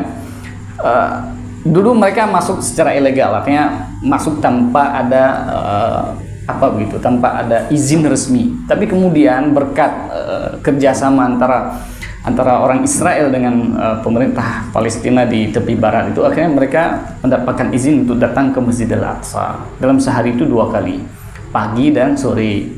Awalnya dibatasi hanya sekali datang tuh 5 orang, 10 orang, dan tidak boleh beribadah di situ. Anda datang masuk dari bab Al-Magharibah yang saya cerita tadi, nanti keluar dari gerbang yang satu lagi. Artinya cuma lewat begitu. Tapi lama-lama mereka jadi beribadah di situ. Dan sekarang itu mereka dalam sehari itu bisa masuk ke Masjidil Aqsa dalam jumlah ratusan orang. Ya. Puncaknya konflik yang sekarang terjadi itu adalah pada pada akhir September yang lalu, artinya sekitar tanggal 26. Itu Yahudi sedang memperingati hari besar mereka, dan kebetulan hari besarnya itu ada beberapa hari besar yang kumpul di situ. Misalnya kayak kita Isra Mi'raj ketemu sama 17 Agustus, ketemu sama Idul Fitri, itu kumpul di situ. Ya kan? Dari tanggal 26 sampai tanggal 10 kemarin, tanggal 10 bulan ini, bulan Oktober. Puncaknya di tanggal 7. Di tanggal 7 itu hari besar, itu hari Sabatnya orang Yahudi. Setiap ada hari besar, itu Masjidil Aqsa itu bagi kita warga Muslim itu aksesnya sangat sulit ke situ. Karena apa? Karena mereka mengatakan ini orang Yahudi sedang Lebaran, hari besar, dan mereka akan datang ke sini. Jadi kami terpaksa mengamankan Masjidil Aqsa. Mengamankan Masjidil Aqsa dalam artian kita kan susah masuk ke situ, ya kan? Dan jumlah Yahudi yang datang ke situ bertambah banyak. Dan mereka tidak hanya sekedar lewat, beribadah di situ. Ya, bahkan ada yang bawa bendera Israel ke situ, padahal itu dilarang gitu, ya kan? Mereka beribadah di situ, dan mereka ketika masuk itu kayak orang penonton bola habis menang gitu. Kalau sorak-sorakan, ya kan? Ada itu bisa dilihat itu video-video digitalnya bisa dilihat di internet banyak itu. Jadi mereka ketika lewat di distrik-distrik warga itu mereka suka sorak-sorakan, artinya memancing emosi, ya kan? Dan itu terus berlangsung. Orang di Gaza, orang Hamas, mereka sudah memperingati kalian nggak boleh kayak gitu, ya. Artinya kalian harus menghentikan penistaan terhadap Masjidil Aqsa. Juga pemerintah Palestina Mahmud Abbas dia sudah mengatakan ini kalian ini kalau ini berlanjut, artinya kalian jika ini tidak dihentikan, saya takut ini akan terjadi sesuatu ke depan, ya kan? Bukan hanya Palestina, Mesir juga mengatakan ini nggak boleh, ini penistaan Masjidil Aqsa ini tidak hanya menodai hati orang Palestina, tapi juga menodai hati seluruh umat Islam, ya kan? Yordania juga begitu, ya kan? Semua negara Islam bersuara, artinya kalian harus hentikan penistaan terhadap Masjidil Aqsa. Dan Hamas sudah mengatakan, artinya kami sanggup melukai kalian. Artinya walaupun kami tidak bisa memenangkan peperangan, tapi kami sanggup melukai kalian itu bisa, ya kan? Tapi yang namanya Yahudi mereka nggak mau open, ya kan? Mau itu berhubungan dengan bertentangan dengan hak asasi manusia, bertentangan dengan undang-undang internasional, mereka itu nggak ada urusan, ya kan? Kan ceritanya tadi, ya kan? Selain mereka itu goyim, artinya tidak boleh ada peraturan yang mengikat mereka dengan selain orang Yahudi. Tidak boleh ada satu peraturan khusus itu yang membuat orang Yahudi harus taat dan setara dengan selain Yahudi. Artinya mereka tidak mau ambil pusing itu dengan undang-undang internasional, konsensus internasional, kecaman PBB, nggak ada urusan itu mereka, ya kan? Apalagi kecaman Amerika, karena Amerika mengecam, tapi di saat yang sama mereka mengirimkan bantuan militer, ya kan? Yang setiap tahunnya itu jumlahnya luar biasa. Nah, sampai pada tanggal 7 kemarin terjadilah apa yang kita saksikan hari ini. Bukan hanya itu, di penjara Israel itu banyak sekali warga Palestina yang ditahan. Setiap hari itu bisa belasan itu warga Palestina di tepi barat ditangkap tanpa ada alasan apapun, dan ditangkap, dan mereka di penjara itu disiksa. Ya, disiksa. Banyak itu tahanan-tahanan Palestina yang meninggal di sana. Ada yang tahanan sakit tapi tidak dibawa ke rumah sakit begitu. Sampai tahanan Palestina itu mereka untuk menarik simpati mata dunia, mereka itu berpuasa mereka mogok makan di penjara Israel. Itu mogok makan bukan sehari 2 hari, ada yang 60 hari, ada yang 100 hari, ada sampai meninggal gitu. Ya kan? Artinya memang ini bukan tiba-tiba orang Yahudi tiba-tiba bangun pagi diserang begitu, enggak, ya. Tapi itu memang sudah sangat parah gitu. Ibaratnya ada api dalam sekam yang udah membara di situ, cuman nggak nampak. Tapi lagi-lagi Yahudi itu, karena mereka tetap ketika kejadian seperti ini mereka akan mengatakan kami diserang begitu, ya kan? Iya, kami diserang. Tanpa karena kami tidak mengajak perang, kita sedang berdamai, tiba-tiba diserang. Artinya mereka tanpa melihat apa yang mereka lakukan sehari-hari itu tidak dianggap sama mereka. Ya, selain ditangkap itu warga Palestina itu setiap hari itu ada saya yang meninggal, 1 orang, 2 orang, 3 orang. Tapi coba 1 saja warga Yahudi yang tewas itu, ribut satu dunia. Ya. Nah, jadi kalau kita lihat apa yang dilakukan oleh Yahudi di masa Rasulullah, itu persis apa yang dilakukan oleh Yahudi hari ini. Nah, saya lupa mengatakan, Syekh Hubish Lantas solusinya apa? Kan begitu. Ya. Solusinya kata beliau, lakukan apa yang dilakukan oleh Rasulullah kepada Yahudi Bani Nadir. Bani Nadir, mereka ketika dikepung oleh Rasulullah, mereka sanggup bertahan di benteng mereka itu berhari-hari tidak usah keluar karena ada persediaan makanan luar biasa. Kan kalau kita lihat Israel sekarang seperti benteng begitu. Ya kan, mereka punya stok makanan luar biasa, ekonomi mereka kuat. Negara mereka itu dikelilingi dengan pagar itu, pagar apartheid itu yang tingginya itu belasan meter itu kan. Artinya mereka seperti berada di benteng ya kan. Apa yang dilakukan Rasulullah kepada Bani Nadir? Rasulullah menyadari ternyata orang Yahudi itu punya dua sifat yang menjadi kelemahan mereka. Yang pertama, mereka itu penakut. Ya. Wala tajidan itu ayatnya yang katanya orang Yahudi itu al-fasanah itu. Wa ma huwa bimuzahzihi minal adzabi ayu amma. Itu bagaimana ayatnya? Artinya mereka kalau disuruh meminta, mereka akan meminta untuk hidup 1000 tahun. Ya. Dan kata Allah 1000 tahun itu tidak akan bisa menyelamatkan mereka dari api neraka. Artinya Al-Qur'an mengatakan Yahudi itu takut mati. Akhirnya apa? Rasulullah membentuk beberapa kelompok sahabat. Di situ ada Ali bin Abi Thalib. Artinya untuk melakukan penyerangan kelompok-kelompok kecil begitu. Artinya ketika ada Yahudi, artinya mereka kelompok ini bertugas memantau Yahudi-Yahudi yang keluar dari benteng itu. Di malam hari itu dicegat sama sahabat dan dibunuh. Ya kan? Dan itu ternyata cukup menciptakan ketakutan yang luar biasa di bentengnya Bani Nadir.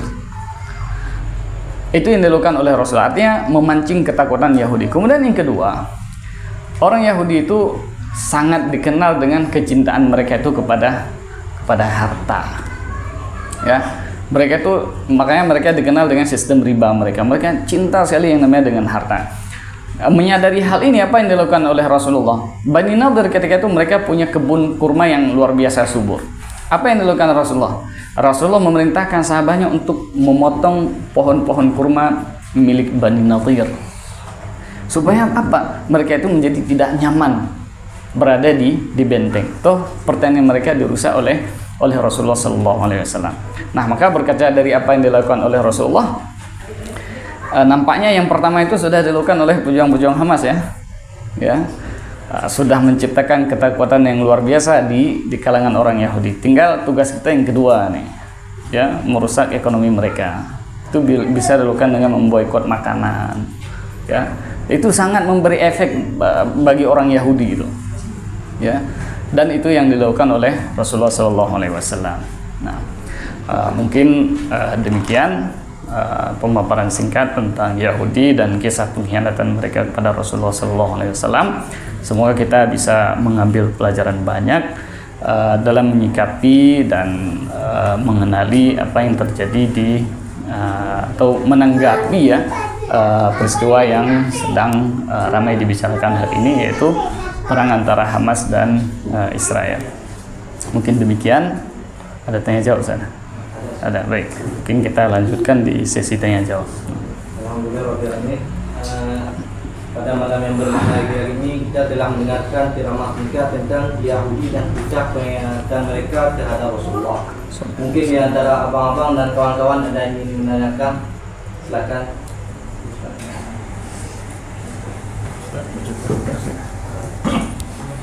Assalamualaikum warahmatullahi wabarakatuh. Waalaikumsalam. Ustaz, kesempatan menyampaikan Ustaz selamat hari pada yang pertama, saya ingin bertanya ke Ustaz. Tadi Ustaz tidak pernah menyampaikan asal usul Yahudi sebetulnya di sejarah yang kita lihat itu berasal dari zaman Nabi apa gitu Pak? Ustaz ya. Yang kedua, di Madinah itu kan ada dua, tadi Ustaz sampaikan bahwa penduduk asli itu ada kelompok Aus dan Hazrat. Sedangkan Yahudi ada di kelompok masuk ke Mekah, Haji dan kelebihan. Yang ingin saya tanyakan, ini kan ada dua kelompok ini. Yang peran dua kelompok ini apakah ini berpihak kepada Nabi, atau bagaimana status dua kelompok penduduk asli yang saya sampaikan tadi? Apakah mereka bergabung dengan Nabi atau malah sebaliknya ikut dengan tiga kelompok dari Bani Qainuqa, Bani Nazir dan Bani tadi?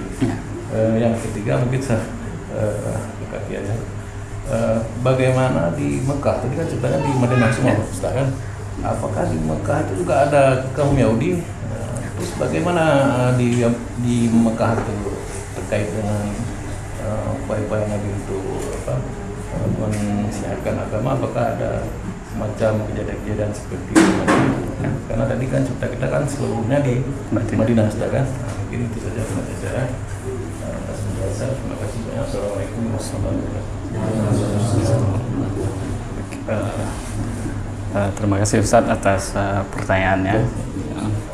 Nah, singkat mungkin tentang asal-usul Yahudi itu. Yahudi, Nabi Ibrahim itu punya dua anak, Ismail dan Ishak. Nah, Nabi Ishak punya anak Nabi Yakub. Nah, betul gitu Ustaz. Ya. Nah, Yahudi itu anak dari keturunan Nabi Yakub. Sedangkan orang Arab itu lahir dari keturunan Nabi Ismail.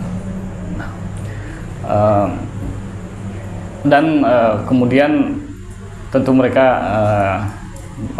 tersebar ke berbagai wilayah di Arab.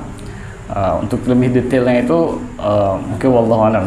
Jadi secara sumbu keturunan mereka itu berjalurnya ke situ. Tetap nanti ketemu di Nabi Ibrahim. Nah, kemudian dalam hal ini juga perlu kita garis bawahi, jangan pula gara-gara kita benci kepada Israel kita lantas benci kepada nabi-nabi yang dari Bani Israel, ya. Nabi Yakub begitu, itu nggak ada urusannya itu antara para nabi itu dengan pengikut-pengikutnya.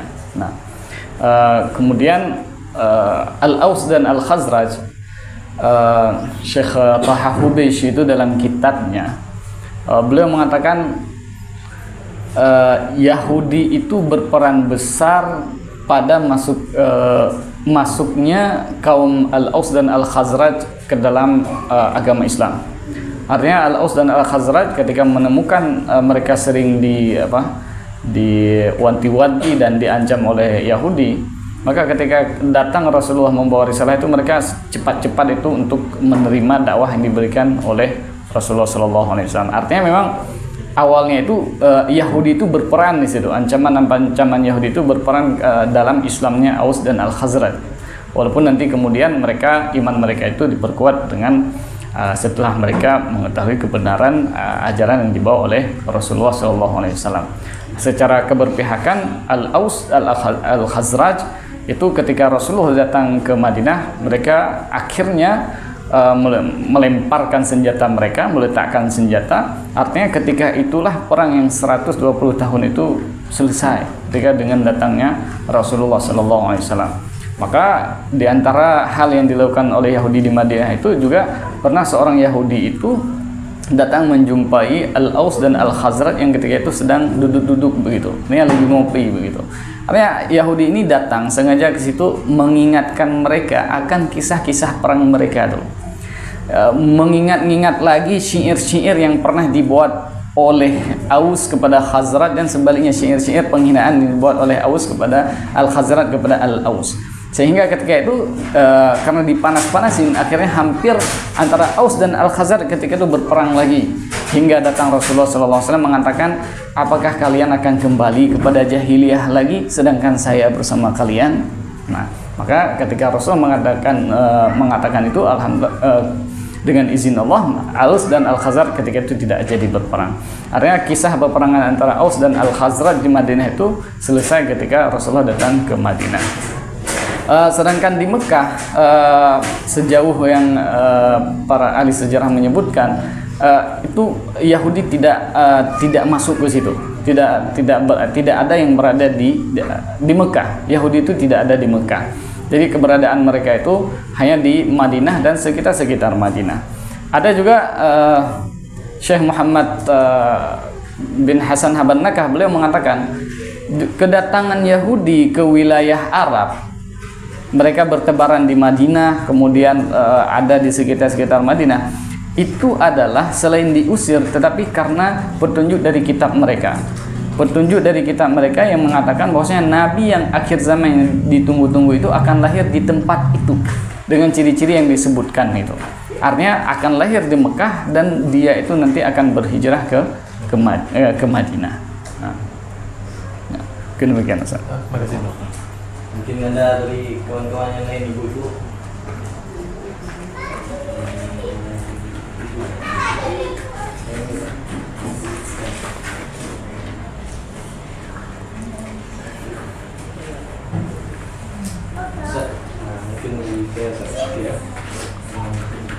Apa boleh tak kita membantu Palestina tetapi negara tidak memberi izin untuk membantu mereka? Kan ada yang bilang haram membantu suatu kaum apabila dalam kaumnya pemimpin tidak bergerak.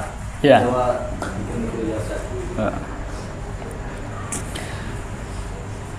Betul. Artinya membantu dalam artian berjihad di sini. Ikut perang ya. Artinya membantu ikut berjihad di sana. Boleh nggak kita beli tiket besok pergi ke Mesir, habis itu masuk ke Palestina berjihad, ya kan? Tidak boleh. Ya. Artinya kita yang hidup di sebuah negara yang kita punya pemimpin tidak boleh melakukan jihad itu tanpa izin dari imam kita. Artinya imam kita ya presiden berarti dalam hal ini. Karena ada logikanya di situ. Logikanya adalah karena masalah perang itu adalah masalah hal besar. Artinya dampaknya itu tidak akan berdampak kepada 1-2 orang. Yang berhak menentukan kita perang nggak perang adalah imam. Dia yang akan melihat kemaslahatan kita di mana begitu. Artinya kita tidak boleh kelompok-kelompok kecil begitu datang kemudian mengatasnamakan kita dari Aceh Darussalam, ya. Kemudian kita mengatakan kami mengumumkan perang pada Israel, ya kan? Kan kita yang namanya bukan imam, kita tidak tahu situasi yang berlangsung sekarang itu seperti apa, ya. Kita yang kita baca sekarang kan berita yang datang dari media, ya. Berita yang datang dari media itu sudah diolah 10 kali gitu, ya. Diliput, kemudian diedit, kemudian dinukil sampai ke kita udah 10 kali itu. Jadi kita tidak boleh melakukan perang sendiri karena efeknya nanti akan berdampak kepada orang banyak itu, ya. Berdosa ya tidak berdosa, yang berarti yang bertanggung jawab imam kita berarti, ya. Ya selama imam pemimpin negara kita belum mengizinkan kita untuk berjihad, ya kita tidak boleh. Nah, mungkin begitu. Kemudian jihad melawan Israel itu tidak harus dengan jihad angkat senjata, ya. Artinya masing-masing dari kita itu bisa berjihad sekarang ini. Kita yang punya pena itu bisa berjihad dengan pena kita. Yang kita punya suara kita bisa bersuara. Kita yang punya kemudahan harta kita bisa menyumbangkan harta kita. Tapi kita kan tadi baru saya kejadian tadi ada yang mengatakan begini, sayang tak kalau Palestina, tak gram ke Israel, okay? Tapi uang Rp1.000 pun nggak keluar. Nah, di mulut aja, kan? Atau mau begah awak Palestina kobra sayang tuh yang dekala Rp1.000 nggak keluar, ya kan? Kemudian perlu juga kita sampaikan, kita di masyarakat kita sekarang menjadi ada kita hidup di mana kita menjadi takut memberikan sumbangan itu untuk Palestina, ya kan, untuk saudara-saudara kita di negara lain karena ada oknum-oknum yang mana bantuan kita itu ternyata tidak sampai ke sana, ya kan. Tetapi kan begini, kita hidup di negara hukum, ya. Lembaga kemanusiaan itu kan bukan satu, ya kan.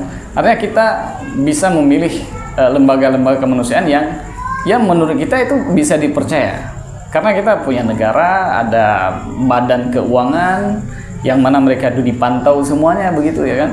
Artinya jangan gara-gara ada satu lembaga kemanusiaan mereka itu terjerat kasus, lantas kemudian kita menjadi tidak mau bersedekah, Enggak, betul-betul itu suasana di Gaza itu mereka tidak punya makanan, tidak punya air, itu real itu terjadi. Jadi itu bukan hanya terjadi sekarang itu sudah terjadi sebelum-sebelumnya, sebelum perang itu. Gaza itu oleh Sekjen PBB itu Anthony Guterres itu dia mengatakan Gaza itu adalah penjara terbesar, penjara terbuka terbesar di dunia, ya kan?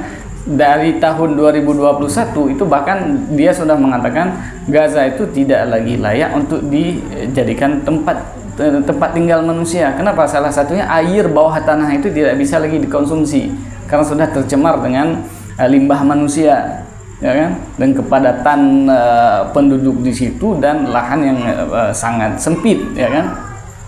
Dan mereka diblokade sama orang Israel, bahkan dari pihak Mesir juga tidak bisa berbuat banyak karena mereka terikat perjanjian dengan Israel, perjanjian Camp David, ya kan? Artinya kita tidak bisa juga dengan suka-suka menyalahkan Mesir, ya kan?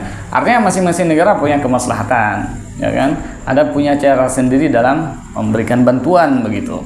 Nah, artinya kan kita nggak tahu ternyata Mesir tiba-tiba dari belakang itu mensuplai senjata gitu kan, bisa, ya kan? Artinya kita harus belajar banyak dari Yahudi, ya kan? Artinya bagaimana mereka itu semua itu tidak harus diungkapkan begitu, ya, bisa dilakukan dengan, apalagi kita berada di situasi perang, ya kan? Dimana wal harbu khuda' katanya, perang itu ya dasarnya itu ya tipu daya begitu. Nah, mungkin demikian. Nah, artinya tidak boleh itu, tidak boleh selama belum ada instruksi dari imam. Nah, ada pertanyaan lain?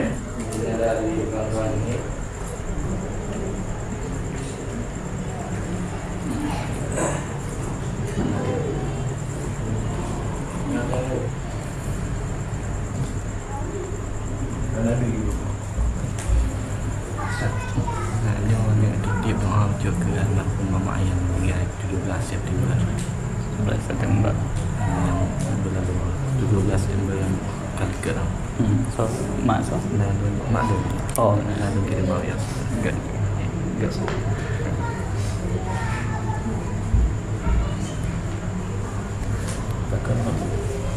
Sakit. Oh, meninggal. Nah.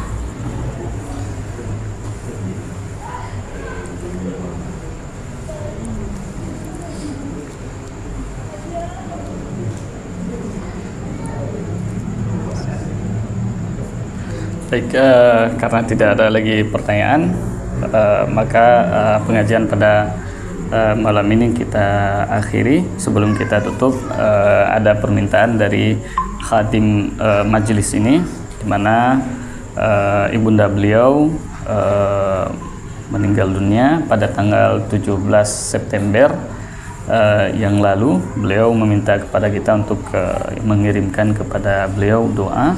Juga kita kirimkan kepada seluruh arwah orang-orang tua kita dan orang-orang Islam yang sudah berpulang kepada Allah Subhanahu wa taala atas nama Jalinar binti Basyah. Nah, ya? Jalinar binti Basyah M. Baik. Jadi untuk menutup pertemuan kita, mari kita membacakan doa sedikit. A'udzubillahi minasyaitonir rajim. Bismillahirrahmanirrahim. Alhamdulillahi rabbil alamin, hamdan yuwafi ni'amahu wa yukafi'u mazidah. Ya rabbana lakal hamdu kama yanbaghi li jalali wajhikal karim wa 'azimi sultanik. Allahumma salli wa sallim wa barik ala sayyidina Muhammad wa ala alihi wa sahbihi ajma'in. Allahumma ahsin 'aqibatana fil umuri kulliha wa ajirna min khizyi dunya wa 'adzabil akhirah. اللهم إنك عفو كريم حليم تحب العفو فاعف عنا يا كريم. اللهم استجب دعاءنا واشف مرضانا وارحم أمواتنا يا رحيم. اللهم اغفر لنا ذنوبنا وذنوب والدينا وارحمهما كما ربيانا صغيرا. لجميع المسلمين والمسلمات والمؤمنين والمؤمنات برحمتك يا أرحم الراحمين. اللهم أصل ثواب مجلسنا في هذه الليلة المباركة إلى روح سيدنا رسول الله صلى الله عليه وسلم. وإلى أرواح أصحابه وآل بيته الكرام برحمتك يا أرحم الراحمين، وإلى أرواح جميع المسلمين والمسلمات والمؤمنين والمؤمنات برحمتك يا أرحم الراحمين، خصوصا إلى روح رجلنا بنت بشر في القبر وأنت أعرف بها وباسمها يا رب العالمين. اللهم اغفر لها وارحمها وعافها واعف عنها وأكرم نزلها ووسع مدخلها واغسلها بالماء والثلج والبرد ونقها من الخطايا كما ينقى الثوب الأبيض من الدنس، وابدلها دارا خيرا من دارها وأهلا خيرا من أهلها وزوجا خيرا من زوجها، وادخلها الجنة وأعذها من عذاب القبر وفتنته يا رب العالمين. اللهم لا تحرمنا أجرها ولا تفتنا بعدها، واغفر لنا ولها برحمتك يا أرحم الراحمين. اللهم اجعل قبرها روضة من رياض الجنة، ولا تجعل قبرها حفرة من حفار النيران. اللهم إن كانت من المحسنين فزد في إحسانها يا رب العالمين، وإن كانت من المسيئين فتجاوز واغفر عنها يا رب العالمين. اللهم ربنا هب لنا من لدنك رحمة إنك أنت الوهاب. ربنا هب لنا من لدنك رحمة إنك أنت الوهاب. ربنا هب لنا من أزواجنا وذرياتنا قرة أعين واجعلنا للمتقين إماما. اللهم يا ربنا آتنا في الدنيا حسنة وفي الآخرة حسنة وقنا عذاب النار. اللهم تقبل منا إنك أنت السميع العليم، وتب علينا إنك أنت التواب الرحيم. وصلى الله على سيدنا محمد وعلى آله وصحبه أجمعين. سبحان ربك رب العزة عما يصفون، وسلام على المرسلين، والحمد لله رب العالمين. الفاتحة. أعوذ بالله من الشيطان أعوذ بالله من الشيطان الرجيم. بسم الله الرحمن الرحيم. الحمد لله رب العالمين، الرحمن الرحيم، مالك يوم الدين، إياك نعبد وإياك نستعين، اهدنا الصراط المستقيم، صراط الذين أنعمت عليهم غير المغضوب عليهم ولا الضالين. آمين آمين رب العالمين. أقول قولي هذا وأستغفر الله لي ولكم. Terima kasih atas segala perhatian, mohon maaf atas segala kekurangan. Billahi taufiq wal hidayah. Assalamualaikum warahmatullahi wabarakatuh.